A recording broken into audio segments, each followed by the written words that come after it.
خاتون حضور کی خدمت میں حاضر ہوئی اور عرض کی یا رسول اللہ صلی اللہ علیہ وسلم مجھ سے بدکاری سرزد ہو گئی ہے اور میرے پیٹ میں بچہ ہے اور میں چاہتی ہوں کہ آخرت کی سزا کی بجائے دنیا کے اوپر اس کی سزا مجھے دے دی جائے تاکہ میں پاک ہو جاؤں اور صاف ہو جاؤں، کیونکہ آخرت کی سزائیں بہت سخت ہیں۔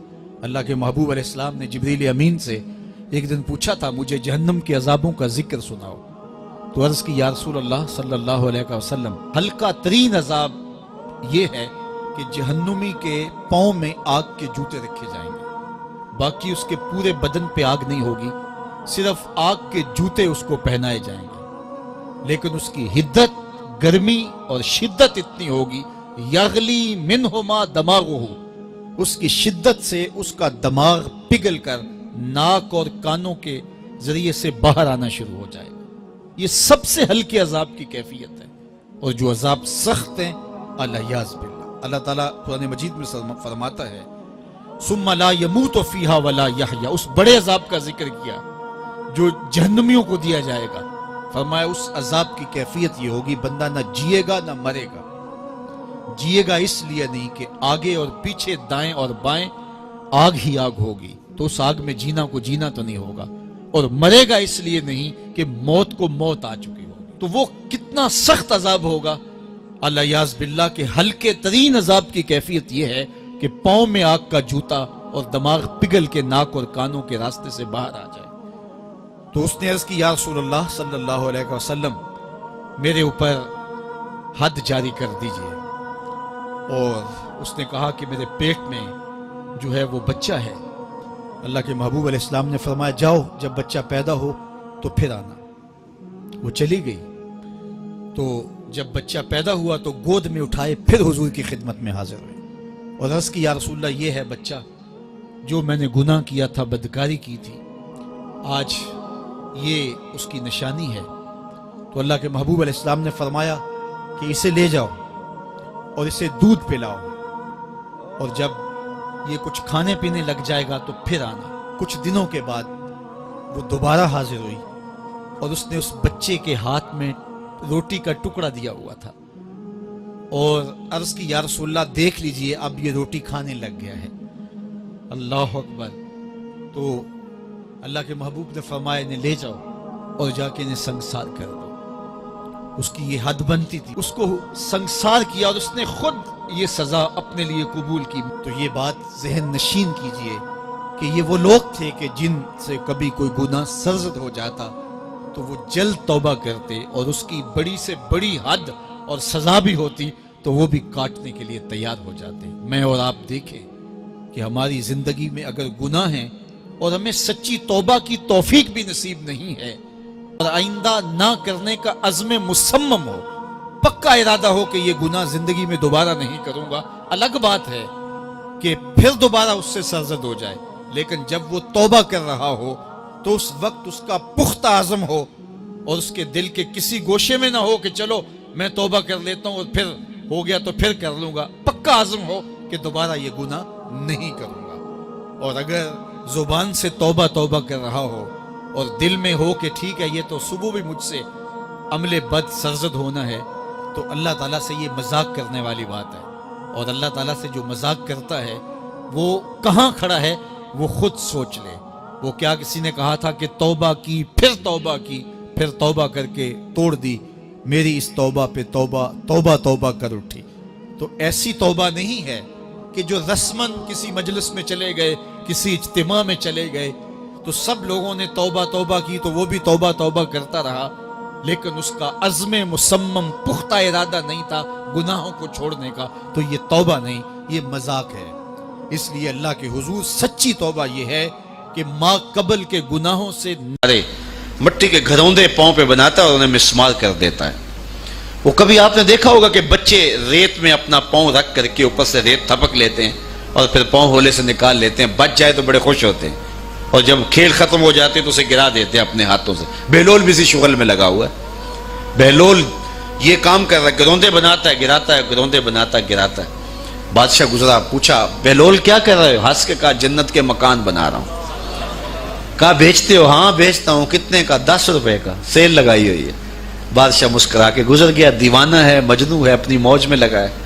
پیچھے سے ملکہ زبیدہ بھی آ رہی تھی. اس نے بھی دیکھا. کہا بہلول کیا کر رہے ہو؟ کہا جنت کے مکان بنا رہا ہوں. کہا بیچتے ہو؟ ہاں 10 روپے کا بیچتا ہوں. 10 روپے بادشاہوں کے لیے کیا ہوتے ہیں؟ 10 درہم نکالے، اس کو دیے، اس نے دریائے دجلہ میں پھینک دی. فقیر اتنی دیر تک فقیر نہیں بنتا. داتا صاحب فرماتے جب تک مٹی کا ڈھیلا اور سونے کی ڈلی اس کی نظر میں برابر نہیں ہو جاتا. اور ایک مکان کے گرد، ایک وہ گھروندے کے گرد دائرہ لگایا. کہا یہ تیرا ہوا. ملکہ گزر گئی. بادشاہ بھی چلا گیا. شام کو اپنے محل میں پہنچے. بادشاہ سویا. منظر جاگا کہ حشر کا دن ہے، پھر جنت کا منظر ہے. جنت میں بڑے بڑے خوبصورت مکان ہیں. ایک مکان تو بڑا ہی اچھا لگا، تو جی چاہا کہ اس مکان کو دیکھوں. تو جب قریب گیا تو دروازے پہ لکھا تھا ملکہ زبیدہ. شوق سے آگے بڑھا تو دربان نے روک دیا. کہا یہ ملکہ کا ہے. کہا وہ میری ہی ملکہ ہے. کہا دنیا کے ضابطے اور ہیں، آخرت کے ضابطے اور ہیں. بادشاہ کی آنکھ کھل گئی، بے چین ہو گیا. ملکہ کو بیدار کیا. کہا تو کون سا نیک عمل کیا ہے؟ میں نے جنت میں تیرا یوں محل دیکھا. ملکہ کہنے لگی وہی معمول کی نمازیں، وہی سب کچھ، کوئی نیا کام تو میں نے کیا نہیں. ہاں یاد آیا، کل گزر رہی تھی، دجلہ کا کنارہ تھا، وہ جسے لوگ مجذوب کہتے ہیں، وہ جو دیوانہ کہلاتا ہے، وہ بہلول، وہ جنت کے محل کہتا تھا، وہ بنا رہا تھا. میں نے کہا چلو کوئی بات نہیں، فقیر ہے، 10 روپے کیا ہوتے ہیں. تو میں نے 10 روپے کا ایک محل خریدا تھا. بادشاہ سر پکڑ کے بیٹھ گیا. وہ تو مجھے بھی کہتا تھا. میں دیوانے کی بات سمجھ کے گزر گیا. اگلے دن بادشاہ قصدن گزرا. جب قصدن گزرا نا تو دل دھڑک رہا تھا کہ کہیں مجذوب پھر آج مل جائے اور اسی موج میں ہو تو کام بن جائے. دیکھا تو بہلول وہاں بیٹھا ہوا ہے. آگے بڑھ کے دیکھا تو کام بھی وہی. بادشاہ پھر رک گیا. پوچھا اب بہلول کیا کر رہے ہو؟ اب دل دھڑک رہا تھا کہ مجذوب ہے، کوئی اور بات کہہ دے تو چلو اچھا ہو کہ وہی جواب دے دے. اس نے وہی جواب دیا، جنت کے محل بنا رہا ہوں.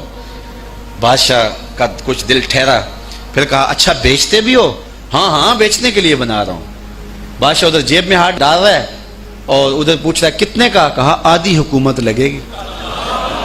کہا کل تو 10 روپے کے بتا رہے تھے. کہا کل تم نے دیکھا نہیں تھا، آج سودا دیکھ کے لے رہے ہو. اللہ تعالیٰ ارشاد فرماتا ہے انما تنذر من اتبع ذکر وخشی الرحمن بالغیب. جو ان ڈٹھے سودے کرتے ہیں، جو بغیر دیکھ کے کرتے ہیں. اچھا چلو ایک خوشخبری میں آپ کو بھی سناؤں، اور وہ خوشخبری رسول اللہ کی زبان سے. حضور نے فرمایا طوبی لمن رآنی وآمن بی وطوبی 7 مرات من لم یرانی وآمن بی. فرمایا صحابہ تمہیں مبارک ہو ایمان کی کہ تم نے مجھے دیکھا اور میرے اوپر ایمان لائے. اور کہا انہیں 7 مبارکیں ہوں جنہوں نے مجھے دیکھا بھی نہیں ہوگا اور پھر بھی ایمان لائیں گے. انما تنذر من اتبع ذکر وخشی الرحمن بالغیب فبشرہ بمغفرۃ واجر کریم. ان کو بشارت دے دیجئے بڑی عزت والے اجر کی اور خوشخبری بھی. تو جس اجر کو میرا رب بھی کریم کہہ رہا ہے وہ اجر کیسا ہوگا. تو یہاں تو لہجہ دم توڑتا ہے اور الفاظ ساتھ نہیں دیتے کہ اجر کریم کی کیا تعریف کریں جس اجر کو میرے رب ہے. لا فضل لعربی علی اعجمی. کسی عربی کو اجمی پر کوئی فضیلت نہیں ہے، اور کسی اجمی کو کسی عربی پر کوئی فضیلت نہیں ہے. کسی گورے کو کالے پر، کسی کالے کو گورے پر کوئی فضیلت نہیں. فضیلت کا معیار صرف تقوی ہے. ہمارے آج بھی ہندوانہ رسمیں ختم نہیں ہو رہی. دولت کی تقسیم پر، امیر غریب کی بنیاد پر اس معاشرے میں تقسیم موجود ہے. ہمارے دیہاتوں میں چودھری اور کمی کی بنیاد پر تقسیم موجود ہے. رعایا اور حکمرانوں کی بنیاد پر یہاں تقسیمیں موجود ہیں. لیکن میرے اور آپ کے آقا و مولا نے قیامت تک آنے والی انسانیت کے لیے جو منشور دیا وہ یہ تھا کسی عربی کو اجمی پر کوئی فضیلت نہیں، کسی اجمی کو عربی پر کوئی فضیلت نہیں، کسی گورے کو کالے پر کوئی فضیلت نہیں. چونکہ کالے رنگ بھی اللہ نے بنائے ہیں، گورے رنگ بھی اللہ نے بنائے. حکیم لقمان رنگ کے کالے تھے اور صورت اچھی نہیں تھی. تو کسی نے ان سے پوچھا کہ آپ اتنے بدصورت کیوں ہیں؟ تو حکیم لقمان نے کیا جواب دیا؟ کہا آپ شکل میں نقص نکال رہے ہیں یا شکل بنانے والے میں نقص نکال رہے ہیں؟ تو وہ خاموش ہو گیا. اللہ اکبر. تو یہ اللہ نے بنایا ہے نا, اس نے کانٹا بھی اس نے پیدا کیا ہے, پھول بھی اس نے پیدا کیا ہے, چہروں کی رنگت اس نے بنائی ہے, کسی میں کوئی رنگ بھر دیا, کسی نے کوئی رنگ بھر دیا. تو رنگوں کی بنیاد پر, نسب کی بنیاد پر کوئی افضل, کوئی اشرف, کوئی اعلیٰ, کوئی بد, یہ نہیں ہے, بلکہ معیار جو دیا گیا وہ کیا تھا؟ تقوی. ان اکرمکم عند اللہ اتقاکم, جو زیادہ متقی ہے اللہ کے نزدیک وہی معزز ہے, وہی معتبر ہے. پھر حضور علیہ الصلوۃ والسلام نے عورتوں کے بارے میں تاکید کی کہ وہ تمہاری زیر دست ہیں, ان کی ملک کچھ نہیں ہوتا اور کمزور ہیں, ان کے بارے اللہ سے ڈرنا. اور حضور نے ان کے ساتھ حسن سلوک کرنے کی وصیت کی.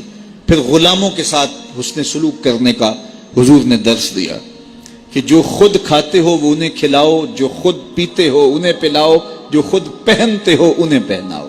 بعض لوگ ملازم کو, ماتحت کو جو ہیں وہ ہلکے کپڑوں میں کسن رکھتے ہیں تاکہ پتہ چل جائے کہ یہ غلام ہے, یہ ملازم ہے اور ہم باس ہیں. حضور علیہ الصلوۃ والسلام نے ان 3 چیزوں کی تاکید کی.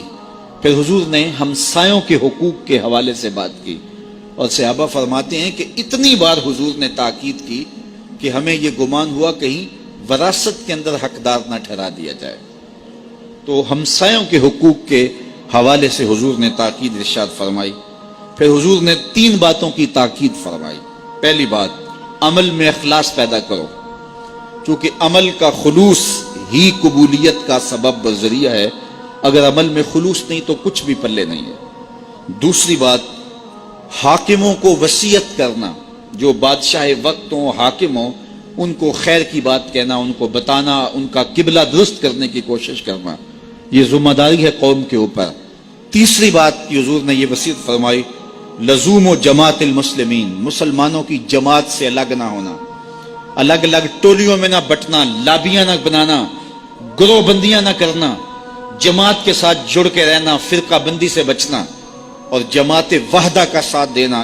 حضور نے فرمائی, تابعوا السواد الاعظم فإنہ من شذ شذ فی النار, جو بڑی جماعت ہے, سواد اعظم ہے, ان کے ساتھ رہنا, جو ان سے بچھڑ گیا وہ جہنم میں ڈالا جائے گا. در ماہی دا چھوڑی ناہی, نہیں تے ہو جاویں گا روگی, جیڑی بکری اجڑوں وچھڑی او بگیاڑا جوگی. اس لیے لزوم و جماعت المسلمین, مسلمانوں کی جماعت کے ساتھ قائم رہنا. پھر حضور علیہ الصلوۃ والسلام نے فرمایا, اے امت مسلمہ, میں تمہیں لاوارث نہیں چھوڑ کے جا رہا, میں تمہارے اندر 2 بھاری چیزیں چھوڑ کے جا رہا ہوں, اور اگر تم ان کو مضبوطی سے تھام لوگے, میں ضمانت دیتا ہوں تم کبھی بھی گمراہ نہیں ہوگے. ایک اللہ کی